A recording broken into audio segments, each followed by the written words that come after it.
வணக்கத்துடன் pepper and salt news என்கின்ற இந்த வலையொலியில் உங்களை சந்திப்பதில் நான் மகிழ்ச்சி அடைகின்றேன்.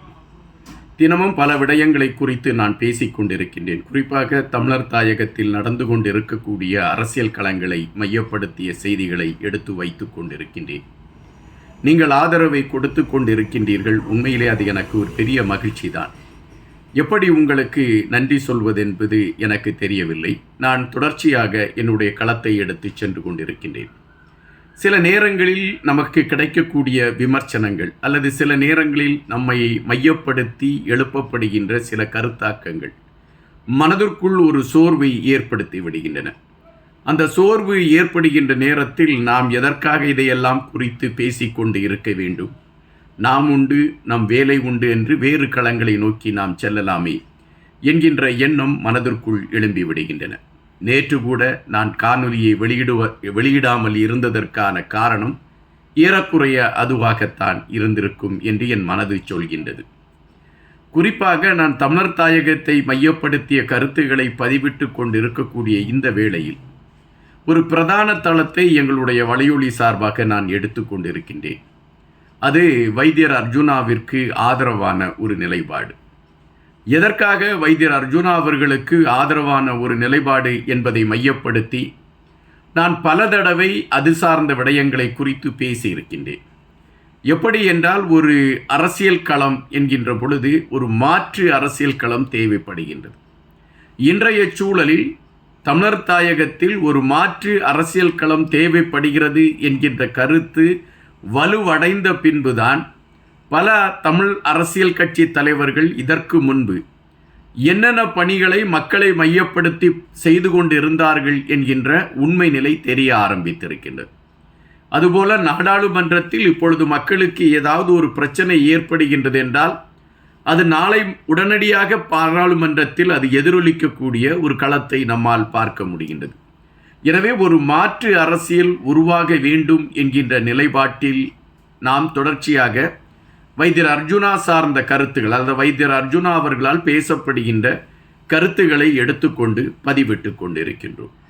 அதுபோல வைத்தியர் அர்ஜுனா அவர்களுடைய சகோதரர்கள் நமக்கு கொடுத்திருக்கக்கூடிய சில விடயங்களை குறித்தும் நாம் இந்த நேரத்தில் நினைவூட்ட வேண்டியதாக இருக்கின்றது. நாம் பதிவிடுகின்ற அந்த காணொளிகளை அவர்கள் பார்க்கின்ற பொழுது அவர்கள் நாம் பிழை செய்தால் உடனடியாக சொல்லிவிடுகிறார்கள்.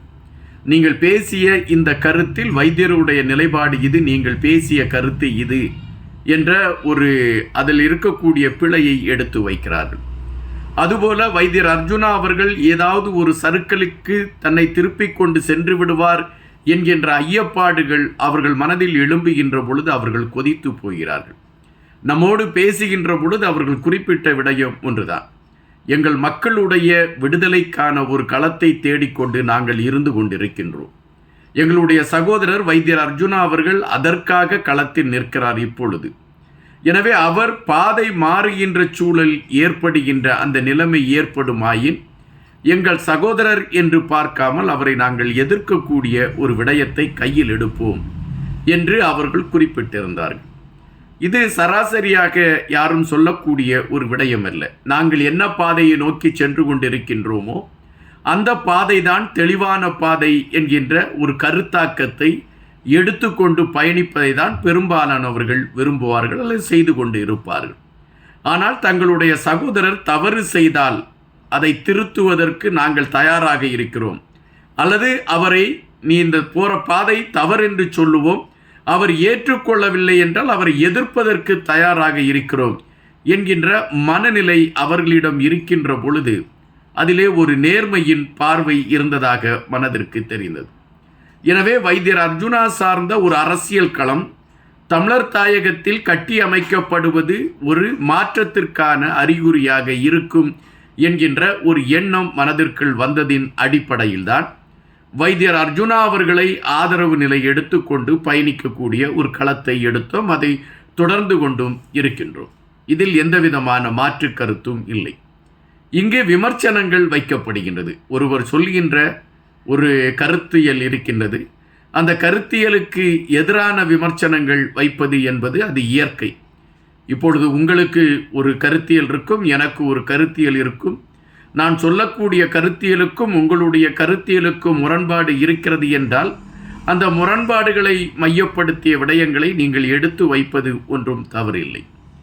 ஆனால் நான் பேசுகின்ற ஒட்டுமொத்த கருத்துகளையுமே ஏதோ விலை போனவர்கள் பேசக்கூடிய கருத்துகளாக எடுத்துக்கொள்வதும் அது சார்ந்த விமர்சனங்களை வைப்பதும் மனதிற்கு பெரும் சோர்வை கொடுத்து விடுகின்றன.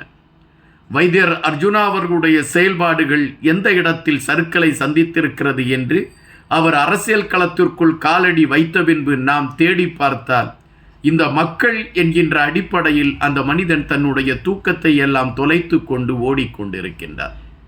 அந்த மனிதனுக்கு ஆதரவாக இப்பொழுது மக்கள் திரண்டு நிற்கிறார்கள் என்றால் அவரிடம் இருக்கக்கூடிய நேர்மை, அந்த நேர்மையை போற்றக்கூடியதற்கும் அந்த நேர்மையை உயர்வு என்று சொல்லக்கூடியதற்கும் காசு வாங்கி கொண்டுதான் சொல்ல வேண்டுமா என்கின்ற கேள்வி எழும்புகின்றது.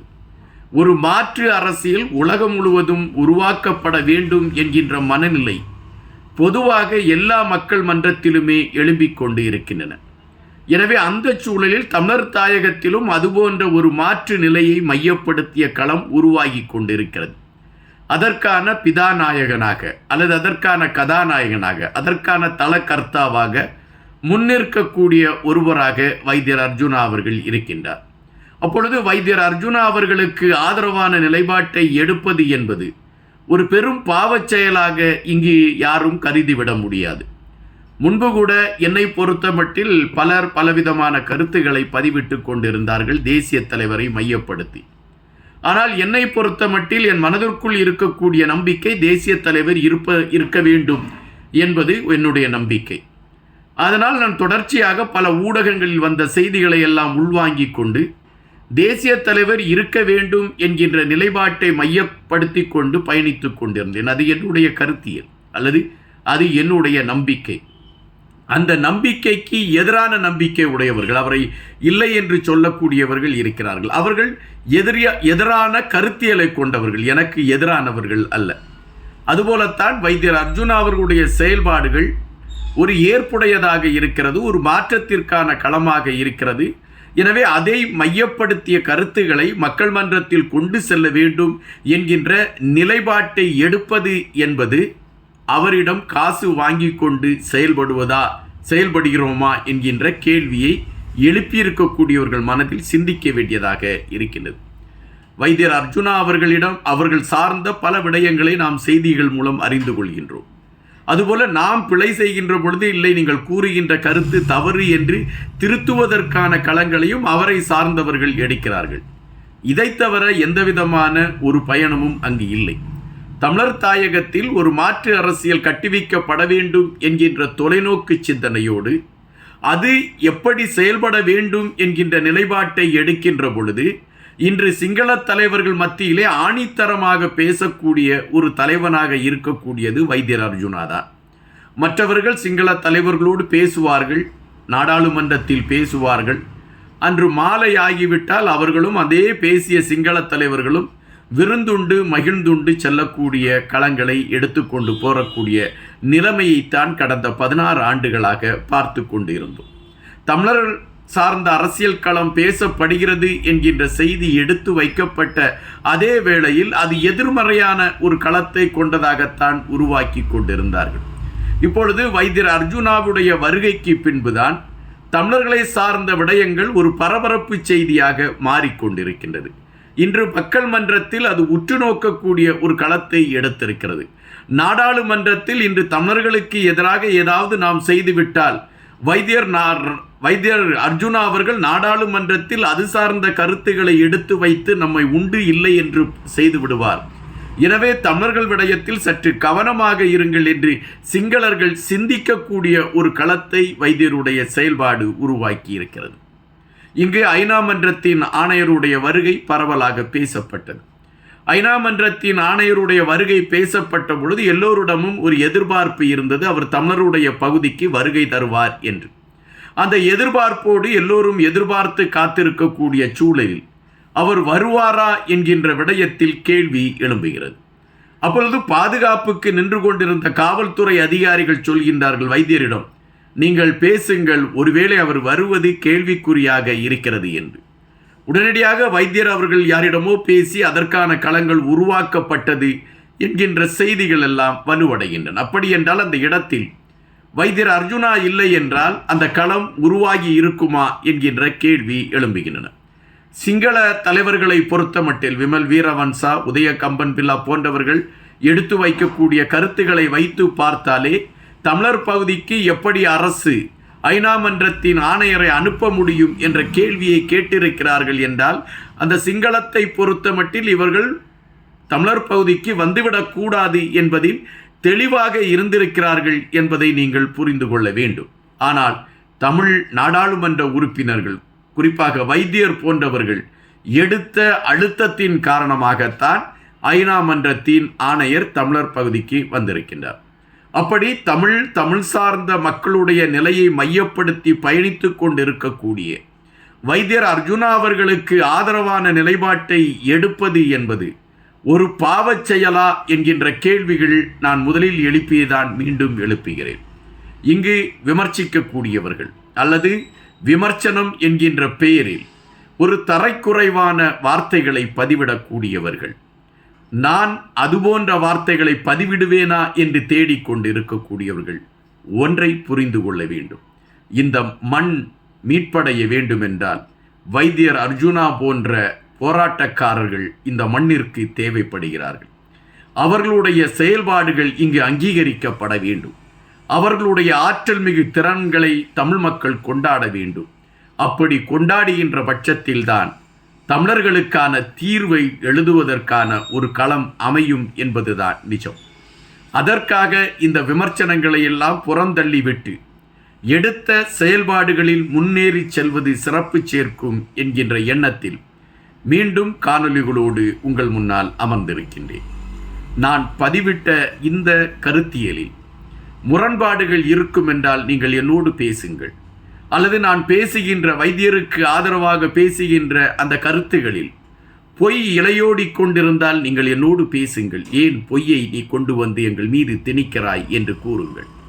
ஆனால் நாடாளுமன்றத்தில் மக்களுக்காக பேசுகின்ற ஒரு தலைவனை, மக்கள் எங்காவது பாதிக்கப்பட்டால் அந்த களத்தில் நிற்கக்கூடிய ஒரு தலைவனை, மக்களுடைய பிரச்சனை எது என்று கேட்கின்ற பொழுது எங்களுக்கு வைத்தியர் அர்ஜுனா இருக்கிறார், எங்களுக்காக பேசுவார் என்று மக்கள் நினைக்கக்கூடிய அந்த நம்பிக்கையை தொடர்ந்து பேசுவது எனக்கு பெருமை என்று நான் நினைக்கின்றேன். எனவே தொடர்ச்சியாக அந்த களத்தில் பயணிப்போம். ஒரு மாற்று அரசியலை கட்டி அமைப்பதற்கான களத்தை உருவாக்குவோம்.